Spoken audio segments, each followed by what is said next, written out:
What's up, fight fans? This is Kurt DeVille with Counterpunch Boxing News, and I have some new news concerning Javan Sugar Hill. Javan Sugar Hill had this to say about Anthony Joshua. He said, Joshua is a very dangerous package.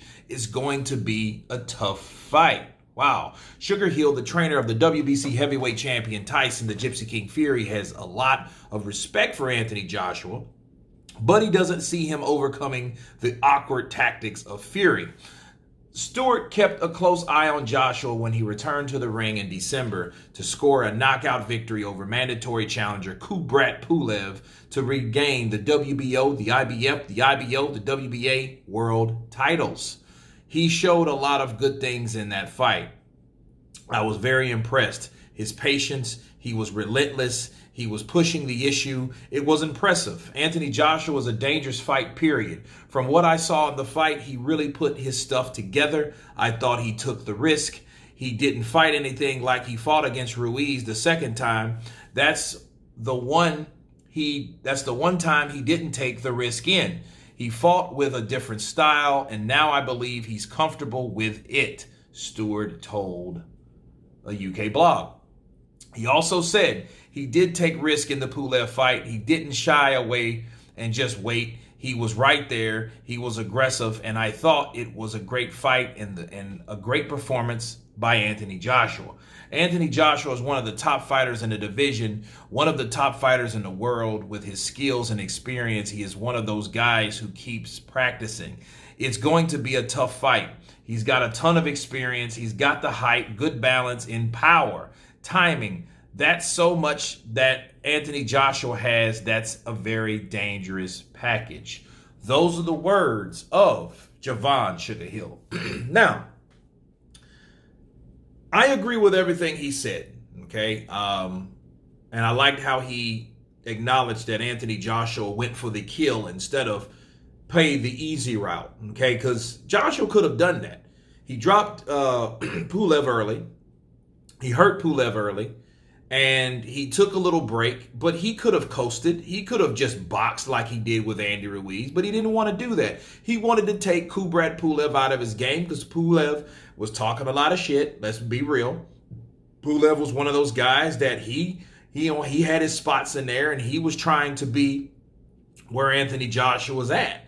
So he was going to go for the gusto, so Anthony Joshua went for the gusto first and did a better job going for the gusto. And when I say gusto, I mean to the limit. And Anthony Joshua pushed it to the limit. He had multiple knockdowns. He had Pulev's face bloody. I was surprised that he wasn't cut up from the fifth round because he took a lot of punches. But a lot of those punches that landed were uppercuts, so there weren't just scrapes and bruises from left hooks and right crosses and jabs to the face. Okay, even though he took some rights. But I think at the end of the day, Pulev held his own, and Anthony Joshua did a good job fighting someone that only has one professional loss, and that's to Vladimir Klitschko. Now,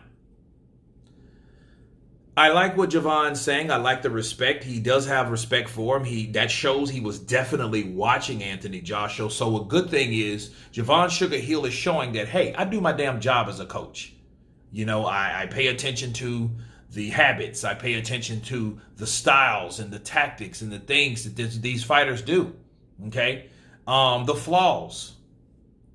And that was his job, and I'm glad that he was able to break that down with Anthony Joshua. But what I don't understand, me counterpunching Javan Sugar Hill, I don't understand why he gave it so many accolades, why he said so much of this to explain Anthony Joshua. I remember when Javan Sugar Hill, this was going back to round 2 and yesteryear, right? When he told Tyson Fury, like, hey, don't talk up your fighter and award your fighter with the things that they're doing right. That gives them an edge. That makes them think they're better than they are. That pumps them up. That builds their confidence. Remember that? Javan Sugar Hill said that in an IFL video interview where he was like, hey, Tyson, you don't want to do that. You don't want to tell them how good they are, what they're doing good. You don't want to make them all, get them puckered up. You don't want these guys to get the confidence in. You know, and Tyson Fury, I give credit where credit's due. Right? But at the end of the day, here is Javan Sugar Hill, needless to say, doing the same shit. So I mean, he did a breakdown, but I mean, he didn't have to go all out with it. He just showed us he's doing his job, but he didn't show us how, he shouldn't have showed us how much that he appreciates Anthony Joshua and, hey, it's going to be a hard fight or a tough fight. You know what I mean? I get you giving respect to the fighter, but I think he overdid it enough.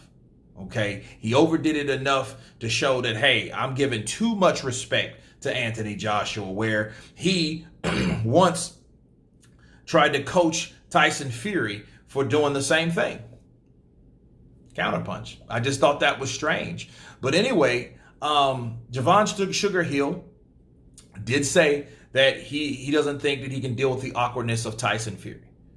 But then after that, he said a whole gang of other stuff that may make us think that maybe he can.